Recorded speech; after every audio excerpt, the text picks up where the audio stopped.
नमस्कार दोस्तों, आज मैं आप लोगों के सामने एक जन्म पत्रिका को लेकर के आई हूँ जिसका मैं अध्ययन करूँगी। इनकी जन्म पत्रिका आई थी और इनके कई सवाल हैं। विशेषता इनके सवाल हैं संतान को लेके, क्योंकि 8 साल हो गए इनकी शादी को और अभी तक इनकी कोई संतान नहीं है।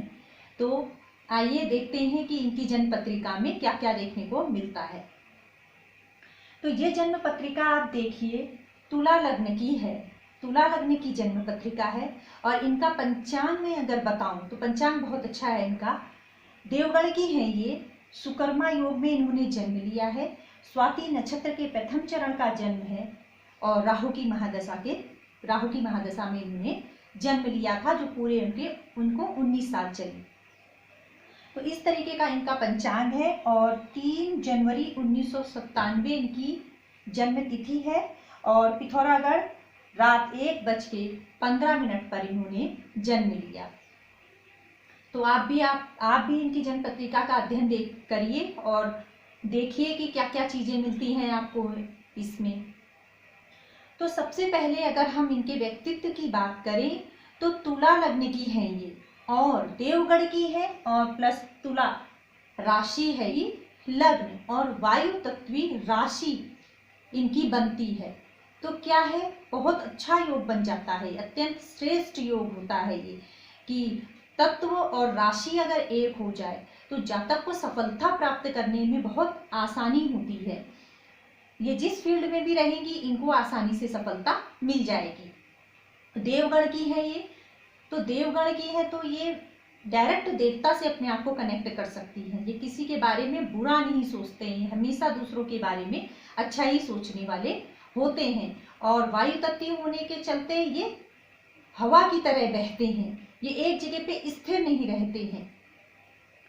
और क्या है, तुला लग्न के होने के कारण इनमें एक विशेष गुण होता है कि ये बैलेंस बना के चलने वाले होते हैं। मतलब परिस्थिति कैसी भी हो ये अपने को ढाल लेते हैं, बैलेंस बना करके चलने वाले होते हैं। किसी भी समस्या में बैलेंस से बहुत आसानी से बना लेते हैं। और एक गुण और होता है इनके अंदर, या नेता या अभिनेता, मतलब नेता या अभिनेता वाले गुणों वाले ये होते हैं, क्योंकि इनका शुक्र स्वामी होता है तो दिखने के भी सुंदर होते हैं।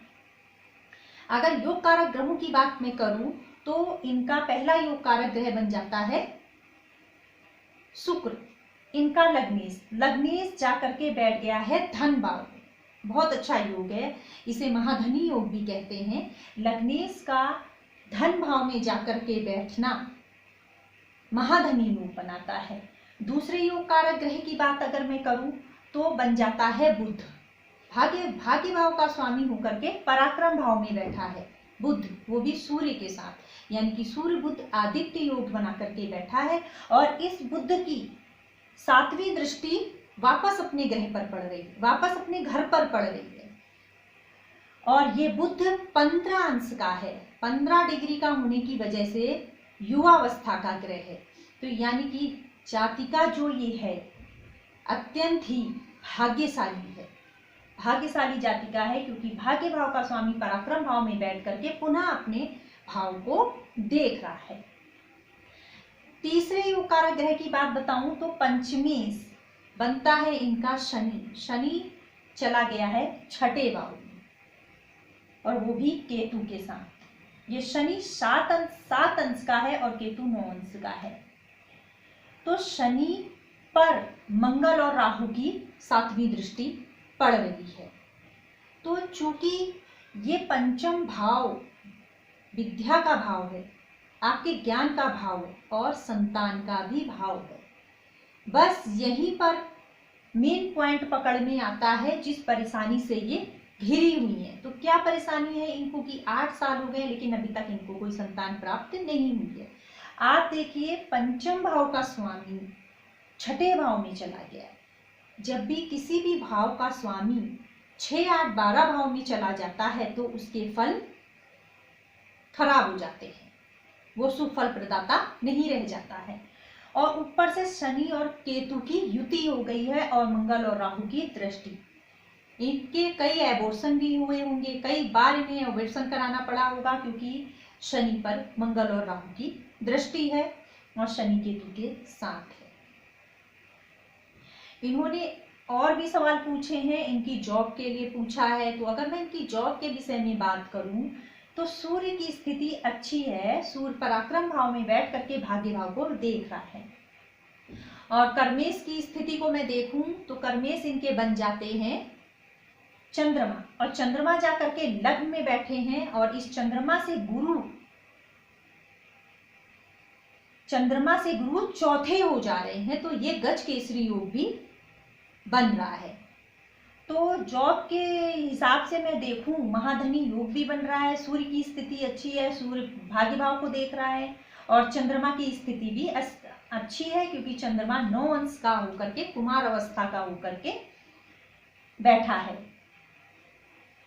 अब सप्तम भाव की स्थिति, इनके दाम्पत्य भाव की स्थिति को अगर मैं देखूं तो सप्तम भाव का स्वामी बनता है मंगल, और मंगल चला गया है 12वें भाव में, यानी कि सप्तम से छठा, यानी कि अपने भाव से 1 2 3 4 5 6 सप्तम भाव का स्वामी 12वें चला गया है, यानी कि अपने से छठा चला गया है। प्लस राहु के साथ है, प्लस शनि की दृष्टि पड़ रही है इस मंगल पर।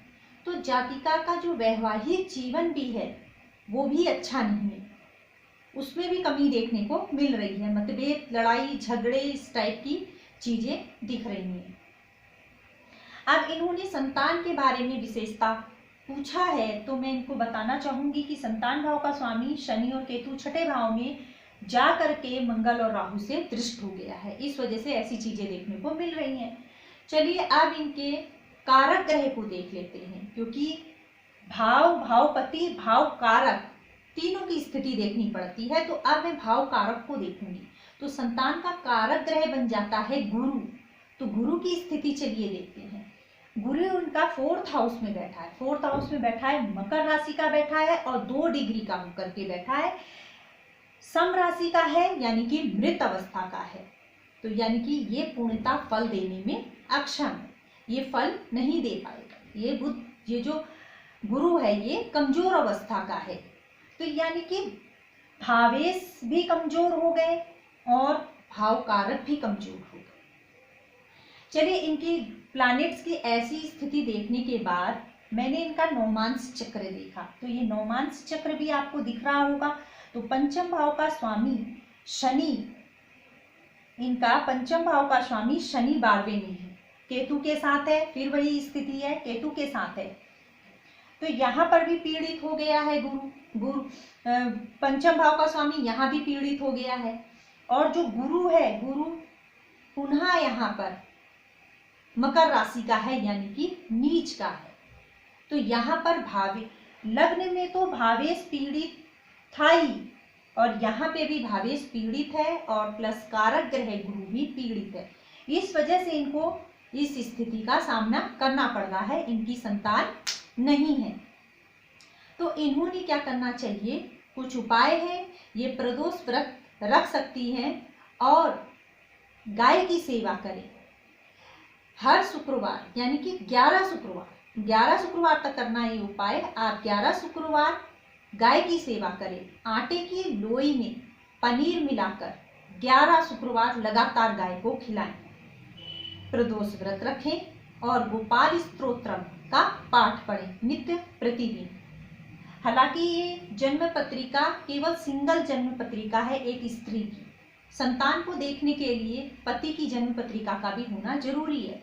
दोनों पति पत्नी की जन्म पत्रिका देखकर ही बताया जा सकता है कि आपको संतान होगी कि नहीं होगी, क्योंकि इसमें स्थिति बहुत कठिन दिख रही है। इसमें संतान होने के बहुत कम योग दिख रहे हैं। आपके हस्बैंड की भी जन्म पत्रिका होती तो मैं बहुत अच्छी तरीके से बता सकती थी कि आपको संतान होगी कि नहीं होगी, लेकिन इन्होंने कहा कि इनके पति की जन्म पत्रिका इनके पास नहीं है।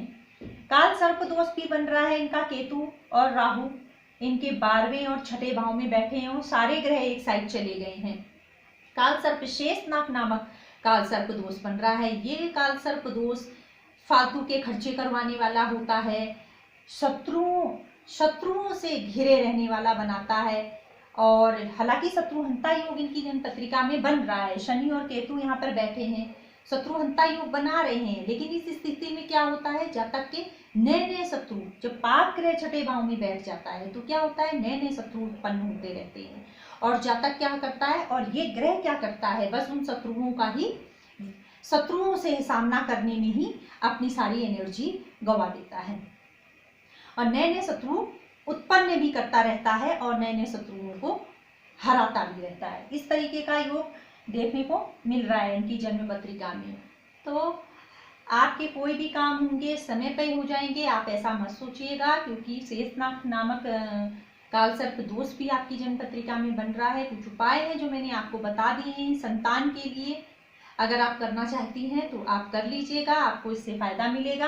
दर्शकों, आज मैंने आपको जन्म पत्रिका अध्ययन करके बताया कि संतान ना होने के क्या कारण दिख रहे थे जन्म पत्रिका में। आशा करती हूँ कि आपको मेरा वीडियो पसंद आया होगा। अगर आप मेरे वीडियो पे नए हैं तो मेरे चैनल को सब्सक्राइब कर दीजिएगा और लाइक भी कर दीजिएगा। और अगर आपको भी इसी तरीके से अपनी जन्म पत्रिका का अध्ययन करवाना है तो दिए गए नंबरों पे आप कॉन्टैक्ट कर सकते हैं। नमस्कार।